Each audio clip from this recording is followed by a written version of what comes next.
Hello, friends. John Vandervelden here. It's been a while since I've done a video, and I've been meaning to, but I've been busy with a great many things. I think everyone's life is pretty busy or hectic at times, and so is mine. Well, today I'm going to read a piece out of Misty Creek, the first book of the series, and the opening of Elizabeth's story. A few pages, shall we? Part 1, The Dusty Road. Chapter 1. It was hot, hotter than she would have anticipated.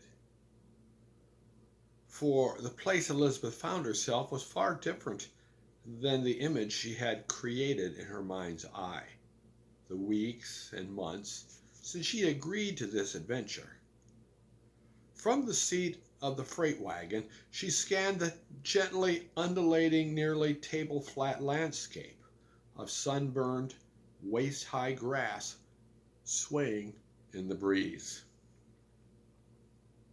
The grass moved like waves across the land, an ocean of various shades of brown that stretched to the horizon in every direction. A featureless country broken only by the dust strips they traveled.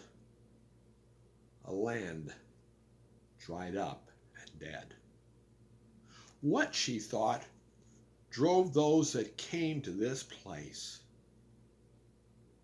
And there was no life, it seemed. Nothing that held any promise. Absolutely nothing. Those thoughts caused her own reasons for coming west to swirl in her mind. She had not been cast off by her parents. On the contrary, Marion and Theodore Beck had begged her to reconsider. It was not her love of teaching and a tremendous need in Kansas that drew her. No, she was driven by other forces. A May weekend, a moment when broken promises shattered her dreams. How the tears that had flooded down her cheeks and spilled upon her white gown and washed away all her hopes and plans. Later, she wandered Columbus little more than a ghost, empty and lost, needing a new purpose, and going west to Misty Creek seemed to be that purpose.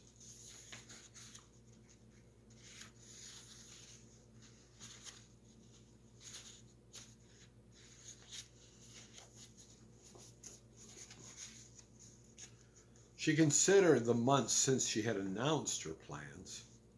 How defiantly she had stood facing each argument as everyone pleaded against her going west. Having taught for 7 years, Elizabeth felt prepared for anything. No longer a child, she had traveled before, lived on her own, made her way. Was this post so different? But soon found herself furthest from the center of her universe and had only begun the journey. As time passed and miles fell behind, Elizabeth's confidence shrank like an iceberg drifting into warm seas. Even before the train rumbled and rattled across the Mississippi, the landscape had changed. Through the dark night they had trumbled on, and in the morning revealed an alien world, an open land with wildly scattered farms. Elizabeth saw a few farmsteads in the distance as they passed, standing lonely with their unpainted barns of weather-darkened wood, but even that view could not be compared to the land that now surrounded. An indescribable emptiness that showed no sign of human existence. Elizabeth did not consider herself adventurous. As little as 6 months ago, This trek would have been beyond her imagining, but her pain and the void within her heart demanded a new environment. The need for a new place drove her, not the label others had used, running away. Elizabeth was no driveling child. Throughout her life, she had faced countless challenges and setbacks. Even that May Saturday, when she faced a church filled with tight-lipped faces and accusatory eyes, she did not flee. Perhaps others had come west out of similar need. How was Elizabeth to know? But would they have come if they knew of the desolation that awaited? Looking across the open land of wind-blown brown grass, a lifeless place, Elizabeth knew she wouldn't. Elizabeth drew a breath, grabbed hold of the handrail when the wagon struck a particularly large hole or bump or something. Her mind went back to the moment she had stepped from the train. Nothing had prepared her for Thimble.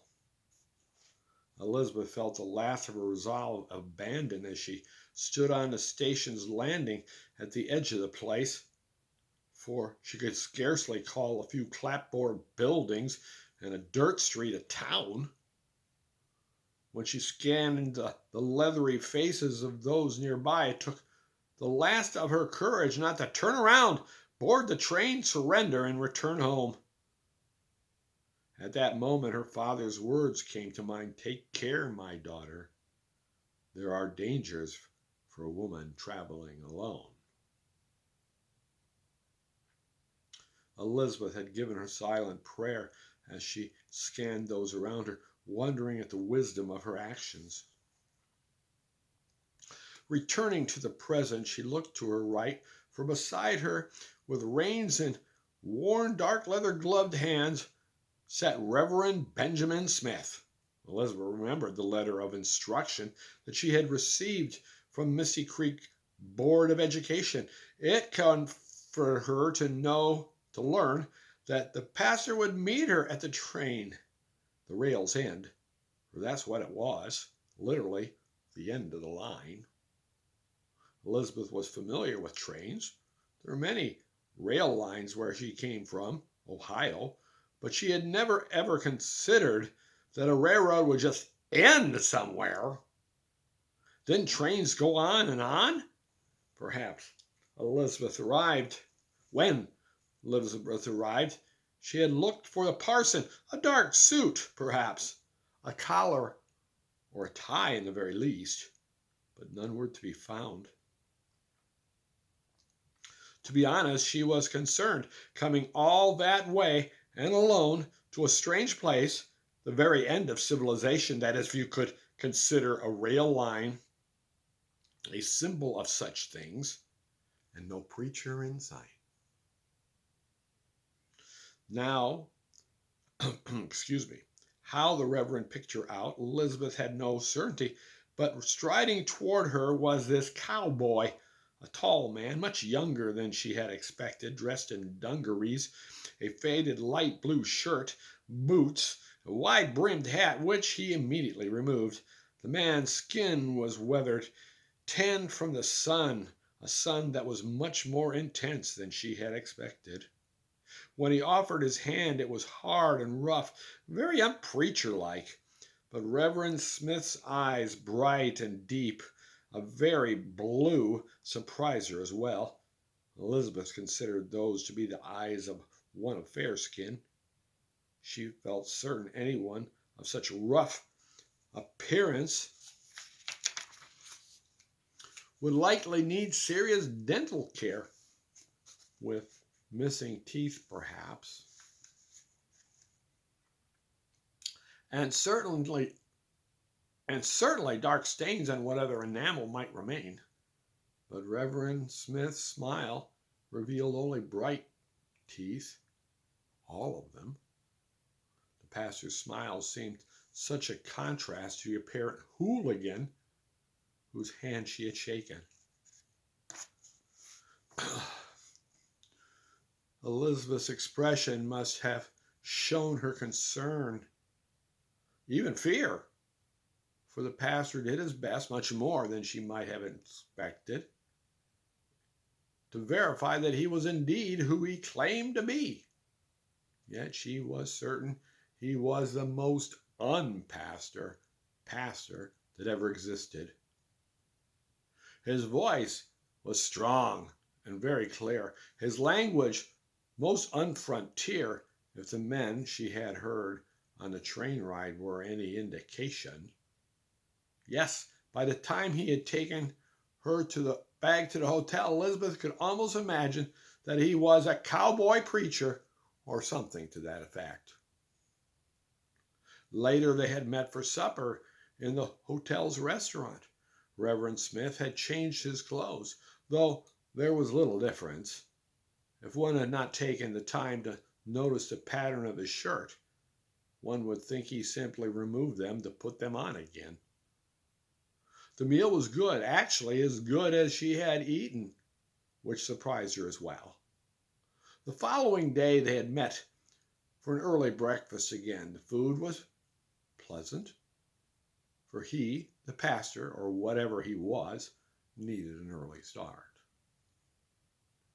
That was this morning, only a few hours ago, shortly before they left any sign of life in this barren wasteland, this God-forsaken country. Elizabeth felt ashamed for attaching the Lord's name.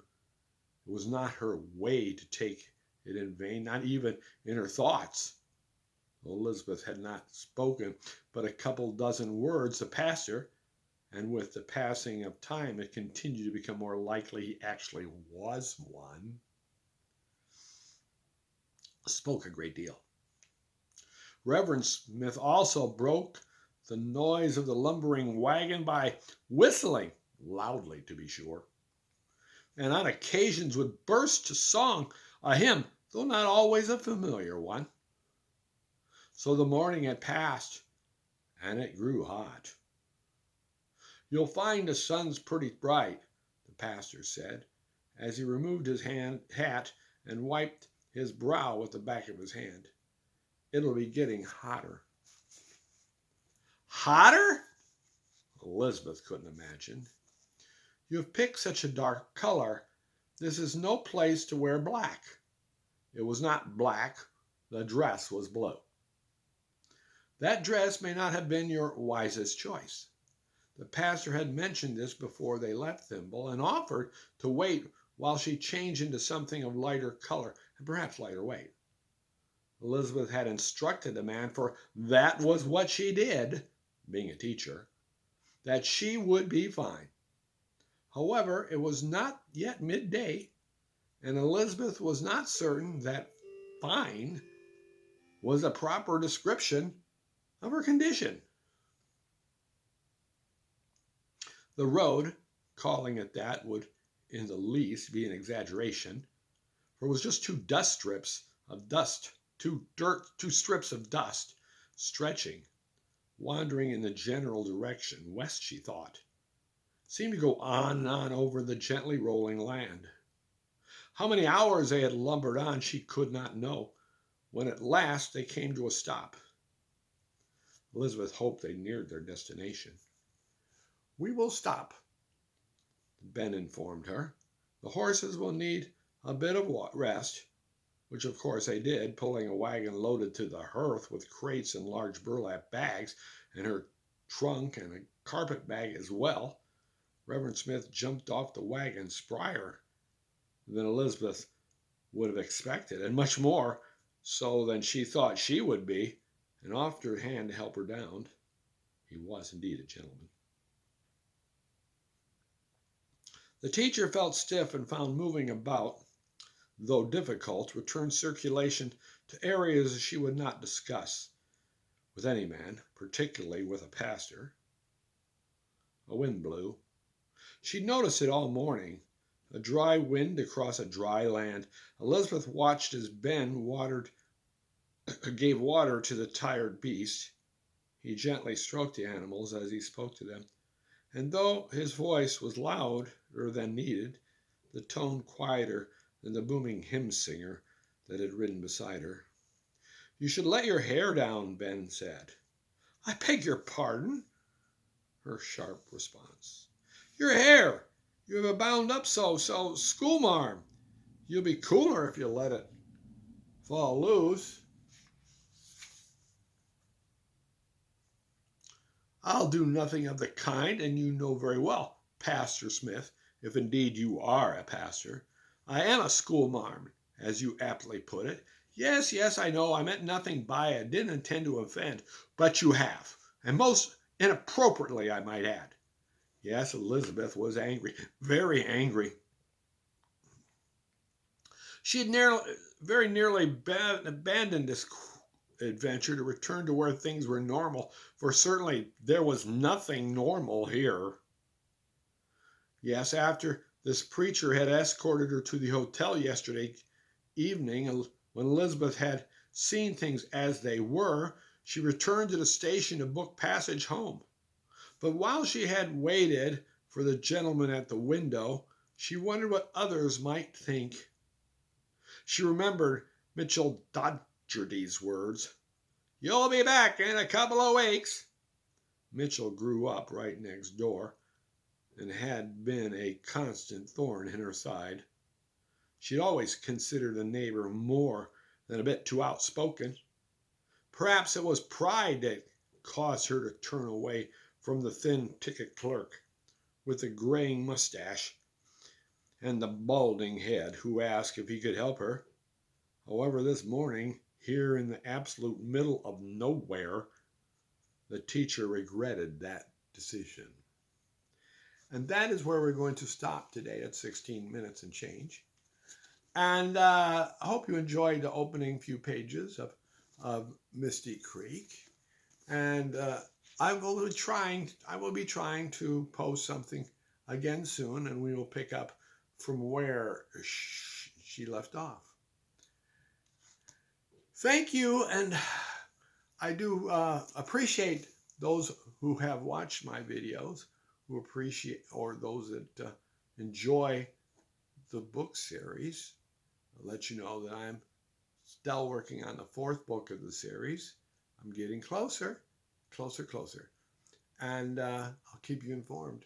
Go to my webpage, or you may sign on by sending me your email address to John Vandervelden, author, @gmail.com, if you wish. And I will see that you get my monthly newsletter. Anyway, good day, folks.